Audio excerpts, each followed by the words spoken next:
อัญชลีวันทาอภิวาท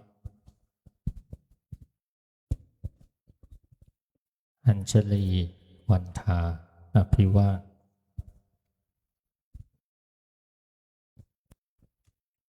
อัญชลีวันทาอภิวาท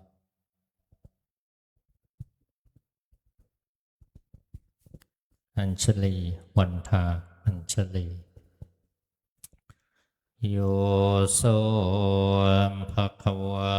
อะระหังสัมมาสัมพุทโธพระผู้มีพระภาคเจ้าพระองค์ใดเป็นผู้ไกลจากกิเลสตรัสรู้ชอบได้โดยพระองค์เองสวากขาโตเยนะภะคะวะตาธัมโมพระธรรมอันพระผู้มีพระภาคเจ้าพระองค์ใดตรัสไว้ดีแล้วสุปฏิปันโนยัสสะภะคะวะโตสาวกสังโฆพระสงฆ์สาวกของพระผู้มีพระภาคเจ้าพระองค์ใดปฏิบัติดีแล้วธัมมายังภักขวันตังสัทธัมมังสัสสังฆังอิเมหิสกการะหิยะถาระหังอาโรปิเตหิอภิปูชยามะข้าพระเจ้าทั้งหลายขอบูชาอย่างยิ่งซึ่งพระผู้มีพระภาคเจ้าพระองค์นั้นพร้อมทั้งพระธรรมและพระสงฆ์ด้วยสักการะทั้งหลายที่จัดน้อมถวายเหล่านี้สาธุโนปันเตภะคะวะจุจิราปรินิพพุตโตปิอาจิมาชนะตานุกรรมปมานัสสาอิเมสกกาเลทุขตาปันนาการะภูเตปฏิคันหาโตอัมหากังทีฆรตังหิตายาสุขายาข้าแต่พระผู้มีพระภาคเจ้าผู้เจริญขอพระผู้มีพระภาคเจ้าแม้เสด็จดับขันธปรินิพพานนานแล้วได้โปรดทรงรับไว้ซึ่งสักการะทั้งหลายเหล่านี้อันเป็นบรรณาการแห่งคนยากของข้าพระองค์ทั้งหลายด้วยน้ำพระทัยเอ็นดูหมู่ชนผู้เกิดในภายหลังเพื่อประโยชน์เพื่อความสุขแก่ข้าพระองค์ทั้งหลายตลอดกาลนานเทินอะระหังสัมมาสัมพุทโธภคะวาพระผู้มีพระภาคเจ้าเป็นพระอรหันต์ดับเพลิงกิเลสเพลิงทุกข์สิ้นเชิงตรัสรู้ชอบได้โดยพระองค์เองพุทธังภคะวันตังอภิวาเทมิข้าพระเจ้าอภิวาทพระผู้มีพระภาคเจ้าผู้รู้ผู้ตื่นผู้เบิกบานสวากขาโตภะคะวะตาธัมโมพระธรรมเป็นธรรมที่พระผู้มีพระภาคเจ้าตรัสไว้ดีแล้วธัมมังนามัสสามิข้าพระเจ้านมัสการพระธรรมสุปฏิปันโนภะคะวะโตสาวกสังโฆพระสงฆ์สาวกของพระผู้มีพระภาคเจ้าปฏิบัติดีแล้วสังฆังนามามิข้าพระเจ้านอบน้อมพระสงฆ์ หันนมยังบุตสสะภะคะวะโตปุพพภาคณมะการังกะโรมะเสนะโมตัสสะภะคะวะโตขอนอบน้อมแด่พระผู้มีพระภาคเจ้าพระองค์นั้นอะระหะโตซึ่งเป็นผู้ไกลจากกิเลสสัมมาสัมพุทธัสสะตรัสรู้ชอบได้โดยพระองค์เองนะโมตัสสะภะคะวะโตขอนอบน้อมแด่พระผู้มีพระภาคเจ้าพระองค์นั้นอะระหะโตซึ่งเป็นผู้ไกลจากกิเลสสัมมาสัมพุทธัสสะตรัสรู้ชอบได้โดยพระองค์เองนะโมตัสสะภะคะวะโตขอนอบน้อมแด่พระผู้มีพระภาคเจ้าพระองค์นั้นอะระหะโตซึ่งเป็นผู้ไกลจากกิเลสสัมมาสัมพุทธัสสะตรัสรู้ชอบได้โดยพระองค์เองหันนมยังพุทธานุสตินะยังกะโรมะเสตังโฆปะนะภะคะวันตังเอวะกัณญาโนกิตติสัตโตอภุคโตก็กิตติศัพท์อันงามของพระผู้มีพระภาคเจ้านั้นได้ฟุ้งไปแล้วอย่างนี้ว่าอิติปิโสภะคะวาเพราะเหตุอย่างนี้พระผู้มีพระภาคเจ้านั้นอะระหังเป็นผู้ไกลจากกิเลสสัมมาสัมพุทโธเป็นผู้ตรัสรู้ชอบได้โดยพระองค์เองวิชชาจรณะสัมปันโนเป็นผู้ถึงพร้อมด้วยวิชชาและจรณะสุขโตเป็นผู้ไปแล้วด้วยดีโลกวิทูเป็นผู้รู้โลกอย่างแจ่มแจ้งอนุตตโรปุริสธรรมสารถิเป็นผู้สามารถฝึกบุรุษที่สมควรฝึกได้อย่างไม่มีใครยิ่งกว่าสัตตเทวมนุษย์นังเป็นครูผู้สอนของเทวดาและมนุษย์ทั้งหลายพุทโธเป็นผู้รู้ผู้ตื่นผู้เบิกบานด้วยธรรมภควติเป็นผู้มีความจำเริญจำแนกธรรมสั่งสอนสัตว์ดังนี้หันนมยังพุทธาภิกขิติงกะโรมะเสงพุทธวาระหันตวรตาทิคุณาภิยุตโตพระพุทธเจ้าประกอบด้วยคุณมีความประเสริฐแห่งอรหันตคุณเป็นต้นสุตตาภิญาณกรุณาหิสมาคตโตมีพระองค์อันประกอบด้วยพยานและพระกรุณาอันบริสุทธิ์โพเทสิโยสุจนะตังกะมะลังวาสุโล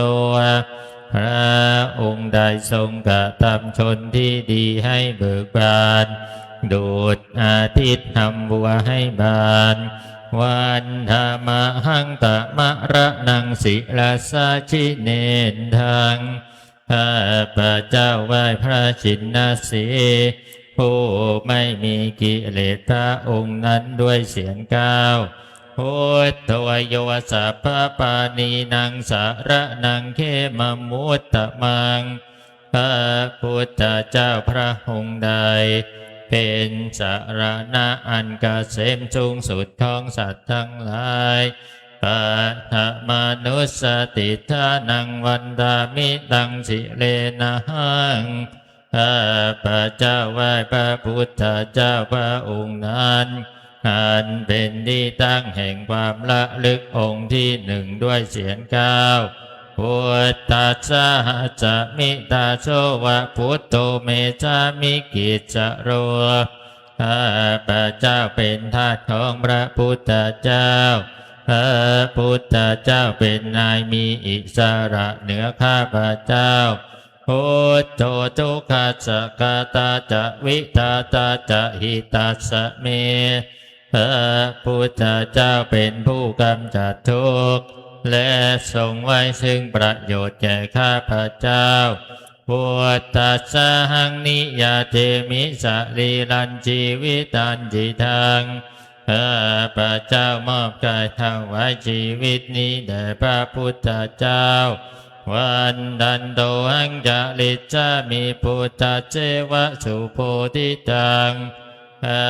พระเจ้าผู้ว่าอยู่จากประพฤติตามซึ่งความตรัสรู้ดีของพระพุทธเจ้านัตติเมตรนังอัญญังพุทโธเมตรนังวรังสารณะอื่นของข้าพระเจ้าไม่มีพระพุทธเจ้าเป็นสารณะอันประเสริฐของข้าพระเจ้าเอเตนะขัจจวัจเจนะวัฏฏยังจตุสาสเนด้วยการกล่าวคำสัตย์นี้ข้าพระเจ้าพึงเจริญในพระศาสนาของพระศาสดาพุทธังมีวันดะมานีนะยังบุญยังปัจจุตังอิทาข้าพระเจ้าผู้ไว้อยู่จึงพระพุทธเจ้าได้ควรไว้บุญใดในบัดนี้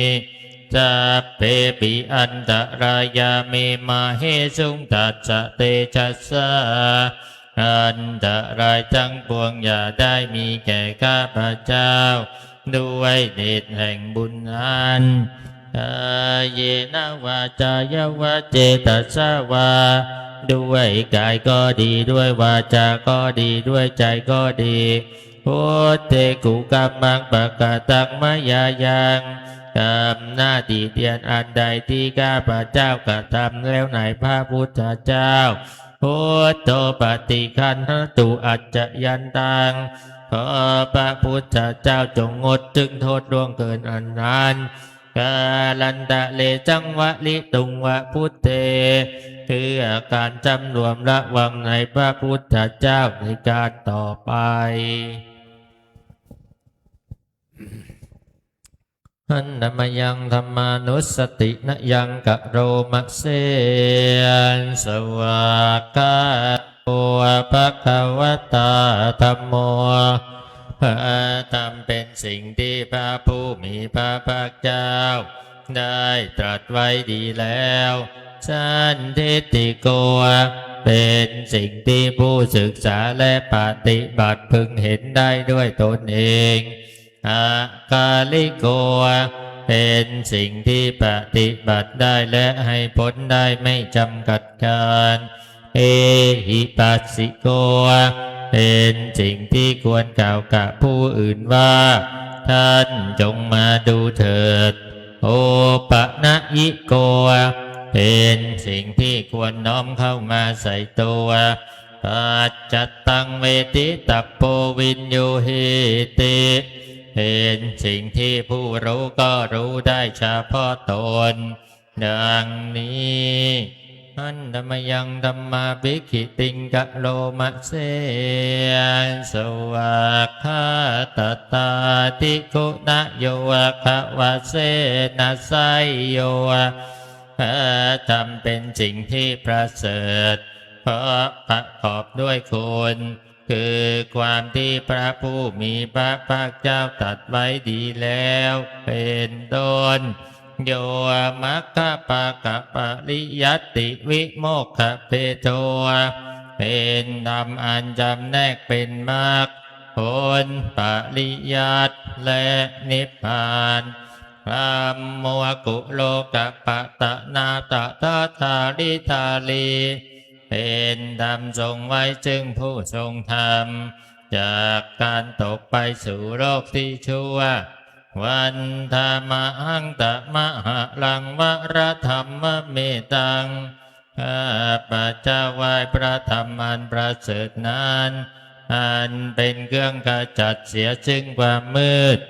ธรรมมวยโยสัพพปานีนังสาระนังเขมมุตตะมังข้าทำใดเป็นสาระนะอันเกษมสูงสุดของสัตว์ทั้งหลายทุติยานุสติทานังวันทามิตังสิเลนะหังข้าพระเจ้าไหว้พระธรรมนั้นอันเป็นที่ตั้งแห่งความละลึกองค์ที่สองด้วยเสียงก้าวธรรมัสสหัสสมิตาโสวะธรรมโมเมชามิกิสสโรข้าพระเจ้าเป็นทาสของพระธรรมพระธรรมเป็นนายมีอิสระเหนือข้าพระเจ้าธรรมโมทุกขจักขตาจะวิตาตาจะอิตาจะเมพระธรรมเป็นเครื่องกำจัดทุกข์และทรงไว้ซึ่งประโยชน์แก่ข้าพระเจ้าธรรมัสสหังนิยาเตมิสะลีรันจีวิตันจิทังข้าพระเจ้ามอบกายถวายชีวิตนี้แด่พระธรรมวันทันโตหังจะริจามิธรรมเสวะสุธรรมตังข้าพระเจ้าผู้ว่าอยู่จากประพฤติธรรมซึ่งความเป็นธรรมดีของพระธรรมนัตติเมตรนังอัญญังธัมโมเมตรนังวรังสารณะอื่นของข้าพระเจ้าไม่มีพระธรรมเป็นสารณะอันประเสริฐของข้าพระเจ้าเอเตนะสัจจวัจเจนาวัตยังสัตตุสาสเนด้วยการกล่าวคำสัตย์นี้ข้าพระเจ้าพึงเจริญในพระศาสนาของพระศาสดาธรรมังมีวันทมาเนนะยังบุญยังปัสสุตังอิทาข้าพระเจ้าผู้ว่าอยู่จึงพระธรรมได้ควรควายบุญใดในบัดนี้ทัพเพปิอันตะลายาเมมาเฮสุงตัสสะเตจัสสะอันตรายทั้งปวงอย่าได้มีแก่ข้าพระเจ้าด้วยเดชแห่งบุญนั้นกายนะวาจายะวะเจตสวาด้วยกายก็ดีด้วยวาจาก็ดีด้วยใจก็ดีธรรมเมกุกรรมังปะกะตังมายายังกรรมหน้าที่เตียนอันใดที่ข้าพระเจ้ากระทำแล้วในพระธรรมธรรมโมปฏิคันหาตุอัจจยันตังขอพระธรรมจงงดถึงโทษล่วงเกินอันนั้นกาลันตะเลจังวะลิตุงวะธรรมเมคือการจำรวมระวังในพระธรรมในการต่อไป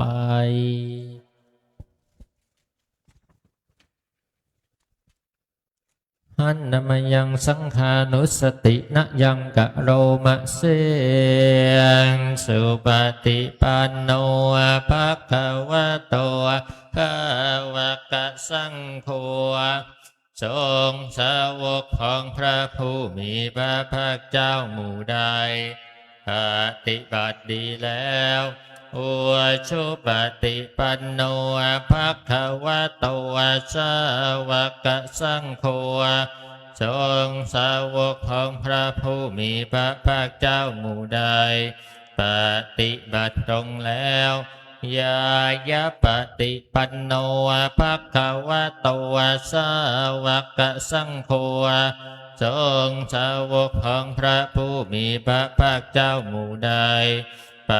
ฏิบัติเพื่อรู้ธรรมเป็นเครื่องออกจากทุกข์แล้วจะ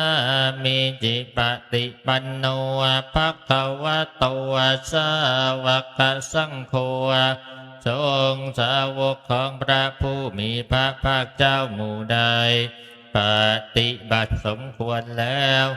ยะทิทางได้แก่บุคคลเหล่านี้คือ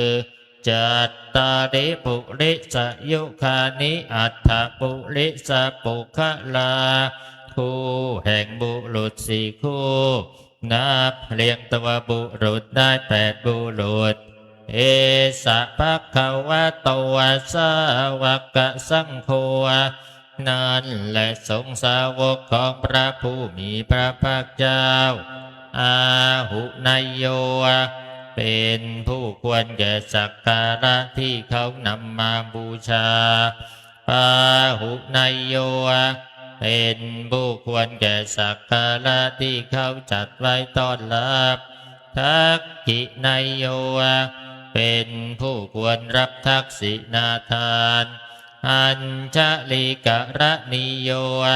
เป็นผู้ที่บุคคลทั่วไปควรทำอัญชลี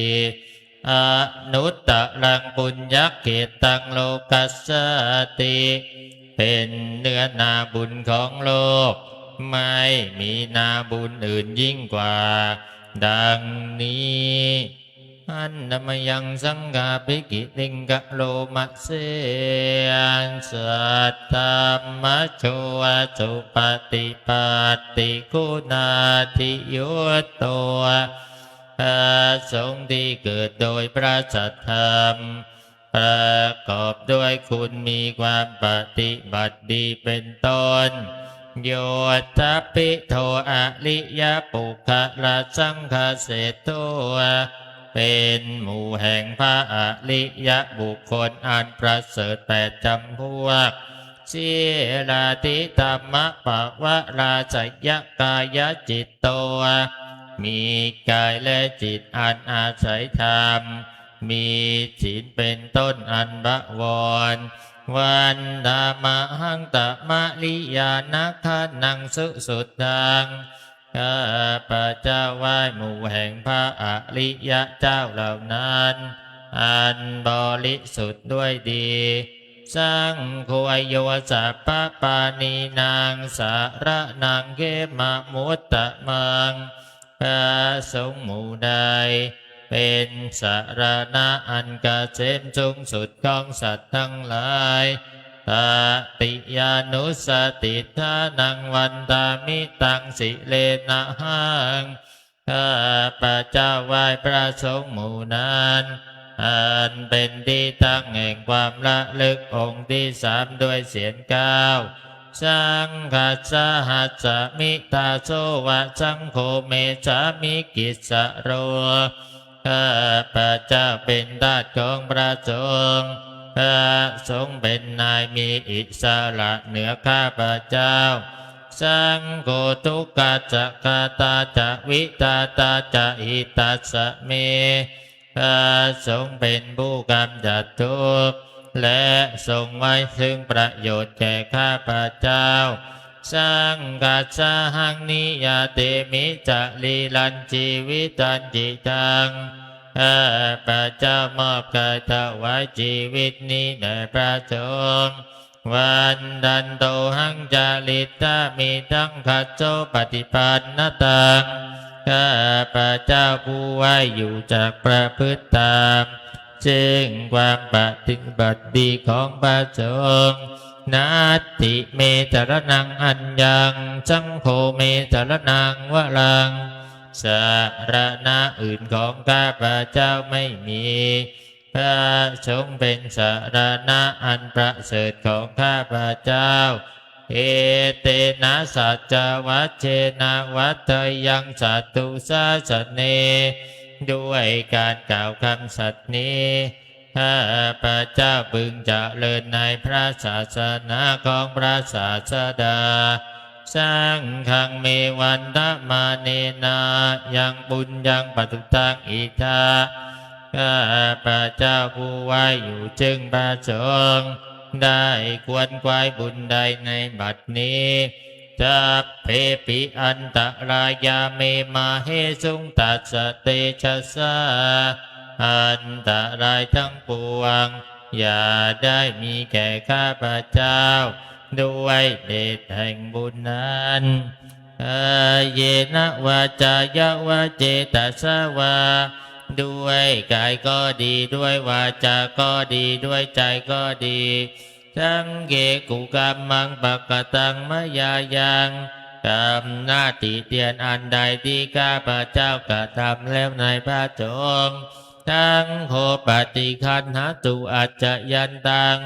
ขอพระสงฆ์จงงดจึงโทษร่วงเกินนั้น กาลันตะเลจังวะลิตุงวะจังเคเพื่อการจำรวมระวังในพระสงฆ์ในการต่อไปหันนามยังอติตปัจจเวคณะบาทังพนามะเสงอาจะมายาปัจจเวกิตตวายังจีวลังปริพุตตังอังยาวะเทวาสิตัสสะปฏิฆาตายาอุณหัสสะปฏิฆาตายาทังสมะกะสวะตาตะปะสิลิงสะปะสัมผัสสะนังปฏิฆาตายายาวะเทวะหิริโกปินะปฏิจจตนะตังอาจมายาปัจจเวกิตตวายโยปินทปาโตปริพุตโตโสเนวะทวายะนะมัทธายะนะมันดนายะนะวิภูสนายะยาวะเทวะอิมัสสกายสสทิติยายาปดายะวิหิงสุปรติยาปมัจจลิยานุขายาอิติปุรานันจะเวทะนังปฏิหังคามินะวันจะเวทะนังนะอุปาเทสามิยาตราจะเมภวิสติอะนะวัจจตาจะปะสุวิหารโรจติอาชมายาปัจจเวกิตตวายังเสนาสนังปริพุตตังตังยาวะเทวสิตัสสะปฏิฆาตายาอุณหัสสะปฏิฆาตายา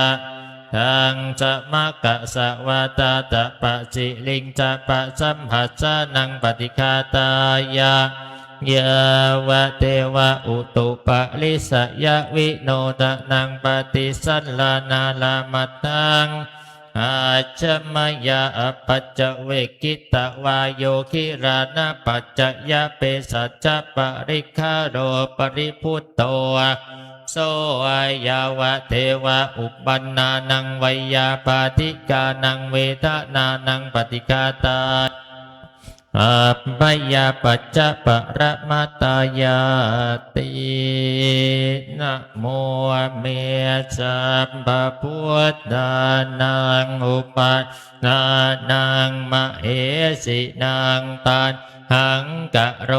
มหาวีโรเมทังกะโรมหายโสสรณากะโรโรกะหิตวทีปังกะโรจุตินทะโรโกนตัญโยชนะปะโมโคมังคะโลปุริสาสะโพสุมโนสุมโนทิโรเลวะโตรติวัตโนโจภิโตคุณัสสะปันโนอะโนมัทธาสีชะโนตะโม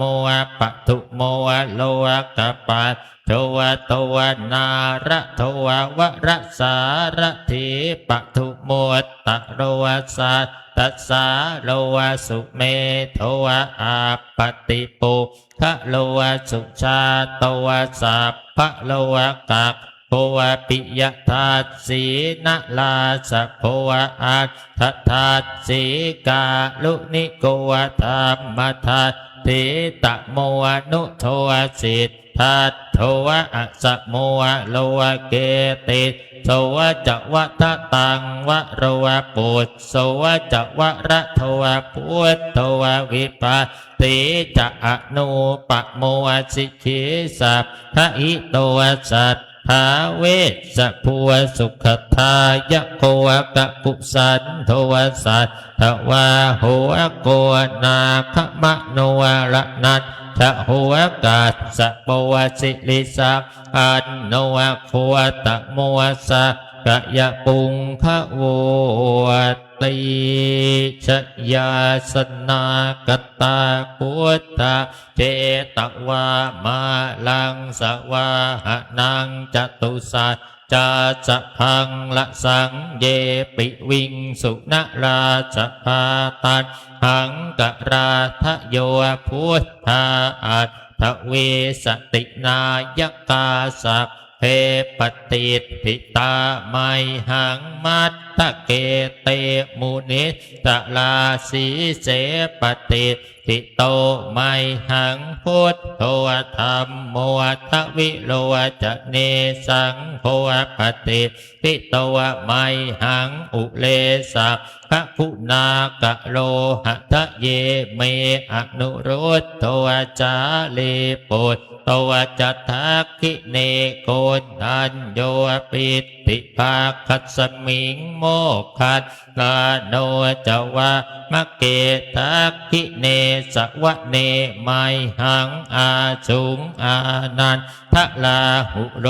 กัสตะโปวะจะมหานาโมอุปาจุงวามะโจตะเกเกตะโตวปิติภาคัสมิงสุริโยวะวะปะภะกะโลนิสินโนสิริสัมปันโนโสวะปิโตวะมุนิปุทะโวะกุมาลกาตะโปวะเทโลวะมะเหสีจิตตะวาทะโกโสไมหังวัฏเนนิจังปฏิทาสิกุนากะโรปุณโนอังคุลิมาโลจะอุปาลีนันทเจวะลีเทลาปัจจะอิเมชาตานะราเตติละกามะมะเจจาจิติมหาเทราวิจิตาจินาจาวกาเอเตสีติมหาเทราจิตวัตโตจิโนรัสสาจรันตาสีละเตเทนะอังขมังเกสุสันทิตารัตนังปุระโตอาสิทักกิเนเมตตสุตตะกังทัจกังปัจจโตอาสิวาเมอะคุลิมาละกังพันธโมระปดิตันจะอาตานาติยสุตตะกังอากาเจจตนาอาสิเสจาปากาละสันทิตาจินานานาวะละสักยุตตาสัตตปากาละลังกตาวาตปิตาทิสัญจาตาภาหิรัตจัตตุปัตถวาอเสสาวินายันตุอนันตจินเตจัจจาวัสโตเมสกิเตจัตตาจัมพุทธปัจจเลจินปัญชละมัชชัมหิวิหารันตังระหิตะเลสัทธาปาเลนตุมังตัพเพเตมหาปุริสาสกาอิเตวะมันโตสุขุตโตสุราโวจินานุภาเวนะจิตุปัฏฐโวธรรมานุภาเวนะจิตาเอจังโหจังภานุภาเวนะจิตันตะลายโยสัตธรรมานุภาวะปาลิโตจารามิจินะปัญชะเลตีเปิดหนังสือไปหน้า244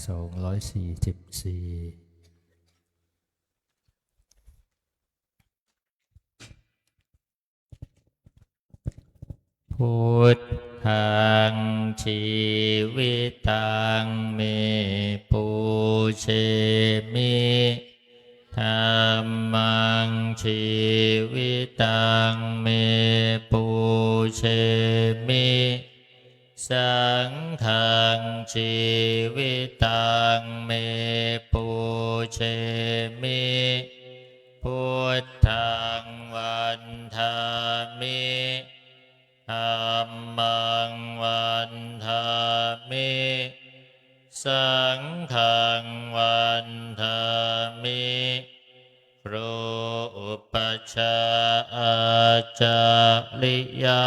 คุณังวันทามิมาตาปิตุคุณังวันทามิพระไตรสิกขาคุณังวันทามินะโมตัสสะภะคะวะโตอะระหะโตสัมมาสัมพุทธัสสะ นะโมตัสสะภะคะวะโตอะระหะโตสัมมาสัมพุทธัสสะนะโมตัสสะภะคะวะโตอะระหะโตสัมมาสัมพุทธัสสะพุทธังอาราธนานังกโรมิธัมมังอาราธนานังกโรมิสังฆังอาราธนานังกโรมินะโมโพธิสัตว์โต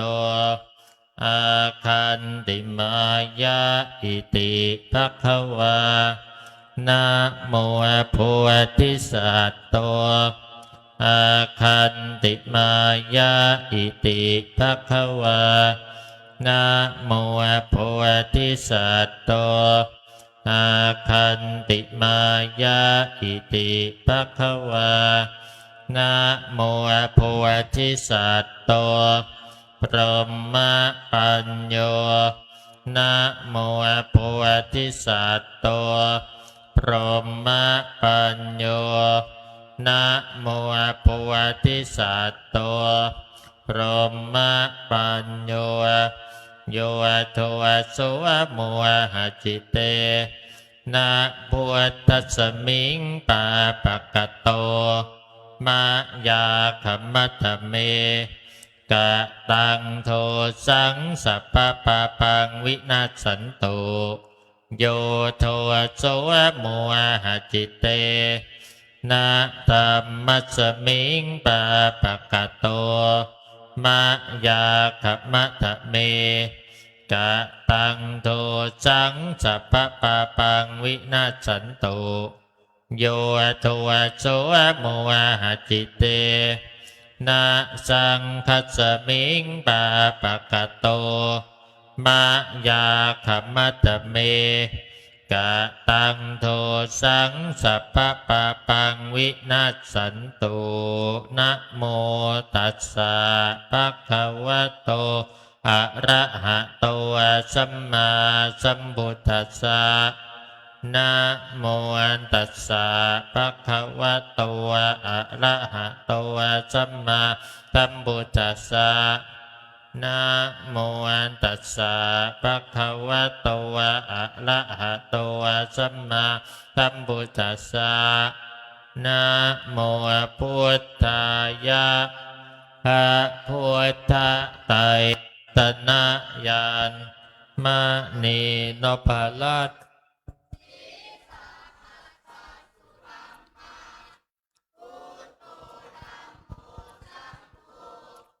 ยะถาพุทโมนะพุทธบูชาธัมมบูชาสังฆบูชาอัคคีทานังวะลังกันตังทิวาลีจะมหาเถลังอะหังวันดามิตุละโตอะหังวันดามิดาตุโยอะหังวันดามิดัปปะโจพุทธธัมมะจังกะปูเชมินะโมพุทธายะพระพุทธไตรรัตนญาณมณีนพลัตน์สีสหัสสะสุธรรมาพุทโธธัมโมสังโฆยะถาพุทโมนะพุทธบูชาธัมมบูชาสังฆบูชาอัคคีทานังวะลังคันทังทิวาลีจะมหาเถลัง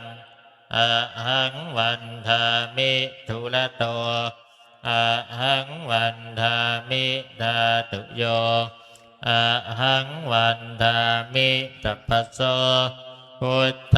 ธัมมสังฆปูเชมินะโมพุทธายะพระพุทธไตรรัตนญาณมณีนพรัตน์สีสหัสสะสุธรรมา พุทโธธัมโมสังโฆ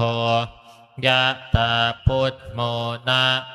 พุทธบูชาธัมมบูชาสังฆบูชาอักขิทานังวะรังคันทังทิวะลีจะมหาเถลังอะหังวันทามิตุละโตอะหังวันทามิตาตุโยอะหังวันทามิตัปปะโจ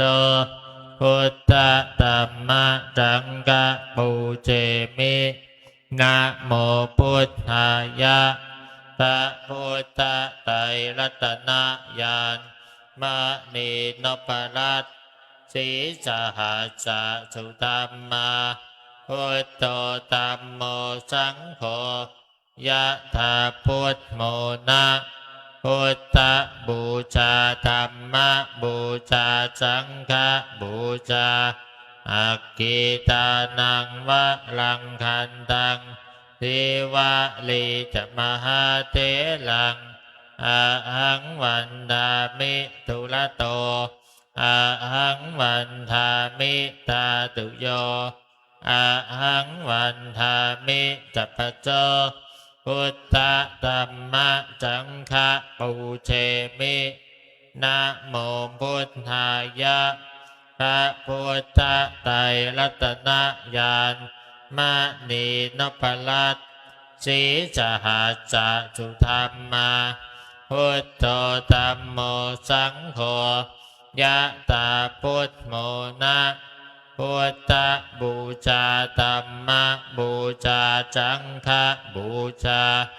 อักขิทานังวะลังคันทังทิวะลีจะมหาเถลังอะหังวันทามิทุละโตอะหังวันทามิตาตุโยอะหังวันทามิสัพพะโสพุทธธัมมะจังฆะปูเชมินะโมพุทธายะพระพุทธไตรรัตนญาณมณีนพรัตน์สีสหัสสะสุธรรมาพุทโธธัมโมสังโฆยะถาพุทโมนะพุทธบูชาธัมมบูชาสังฆบูชาอักขิทานังวะรังกันตังทิวะลีจะมหาเถลังอะหังวันทามิทุละโตอะหังวันทามิตาตุโยอะหังวันทามิสัพพะโส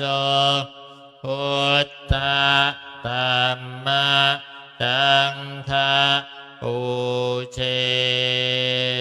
มิเอานะต่อไปเราจะได้เจริญจิตภาวนานะเพื่อถวายเป็นพระราชกุศลนะแด่สมเด็จพระกนิษฐาธิราชเจ้ากรมสมเด็จพระเทพรัตนราชสุดาสยามบรมราชกุมารีเนื่องในโอกาสวันพระราชสมภพนะ2 เมษายน 2569นะขอให้ลูกๆทั้งหลายนะได้ตั้งใจนะเพื่อที่จะเจริญจิตจะภาวนานะถวายเป็นพระราชกุศลให้แด่พระองค์ท่านนะเพราะพระองค์ท่านนั้นได้โปรดประทานผ้าไตรพระราชทานจำนวน1 ไตรนะมาให้กับพระอุปัชฌาย์ของลูกๆสามเณรทั้งหลายนะใช้เวลาตามสมควรนะ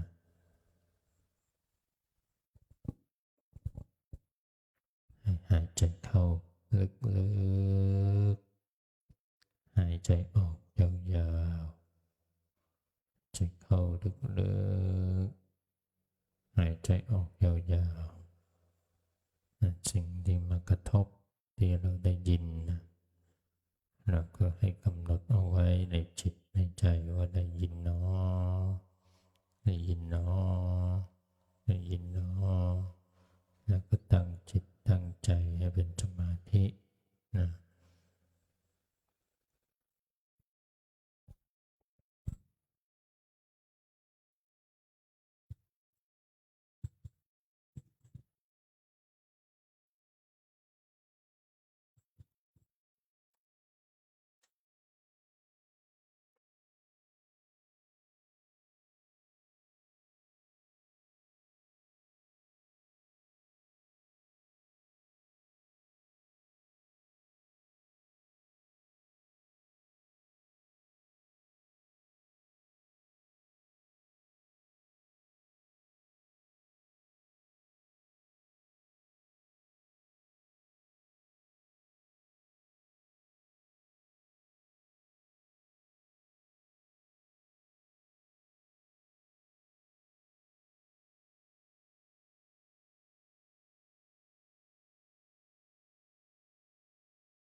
ค่อยๆคลายสมาธินะ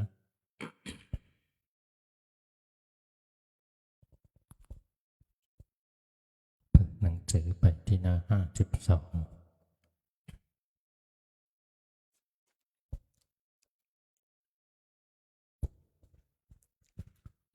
หันธรรมยังอุทิศนาทิฏฐานคาทาโยภนามะเสอิมินาปุญญกรรมเมนะอุปัชฌายาคุณุตตระอาจาริโยภการาจะมาปิตาจะยาตะกาสุริโยจันทิมาราภูนาวันตานาราปิจะพระมะมาราจะอินทาจะโลกปาจะเทวตายะโมมิตามนุสสะจะมัจจตาสัตตาสุขีโหนตุปุญญานิปะกะตานิเมสุขังจติวิเตนตุขิปังปะเปทะโวมะตังอิมินาปุญญกัมเมนะอิมินาอุทิเสนาคิปะหังสุระเพเจวะตานุปาตานะเจตะนังเยสันตาหินาธรรมายาวะนิพพานะโตมะมังนัสสันตุสัพพะเยวะยัตถะชาโตภะเวภะเวอุจุจิตตังจติปัญญาสันเนโควิริยามิมาลาระพันตุโนกาจังกาตุนจะวิริเยสุเมพุทธิปวะโรนาโตธัมโมนาโทวะรุตตะโมนาโตปัจเจกพุทโธสังโฆนาโทตะโรมะเตโสตะมานุภาเวนะมาโรกาสังละพันตุมาสัพเพพุทธาสัพเพธัมมาสัพเพสังฆาปัลละปัตตาปัจเจกานันจะยังพระลังอรหันตานันจะเตเจนะรักขังพันธามิสัพพะโสสัพเพพุทธาสัพเพ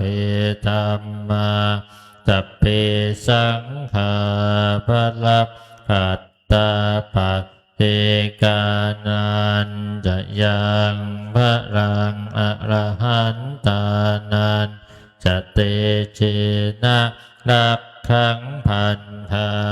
มิสัพพะโสสัพเพพุทธาสัพเพธัมมาสัพเพสังฆาปัลละปัตตาปัจเจ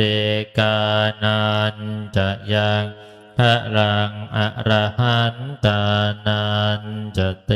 เจนะรักขังพันธามิสัพพะโสพุทธังอธิษฐามิธัมมังอธิษฐามิสังฆังอธิษฐามิ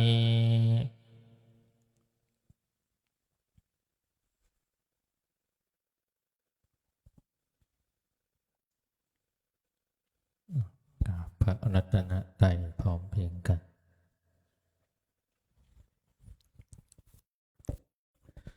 อะระหังสัมมาสัมพุทโธภควาพุทธังภวันตังอภิวาเทมิสวากขาโตภควตาธัมโมธัมมังนะมัสสามิสุปฏิปันโนภควโตสาวกสังโฆ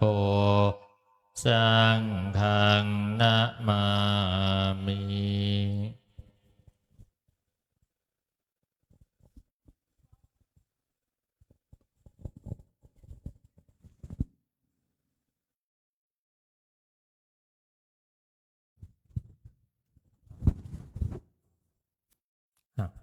านสั่งอัญชลีวันทาพิวัตรสั่งกราบ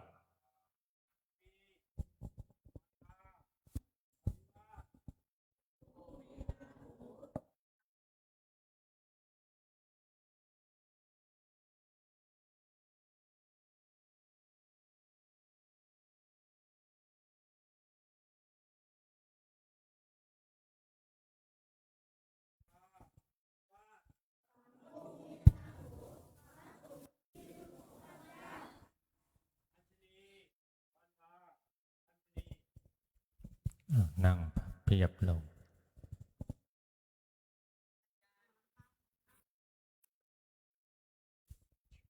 หายไปไหนสอง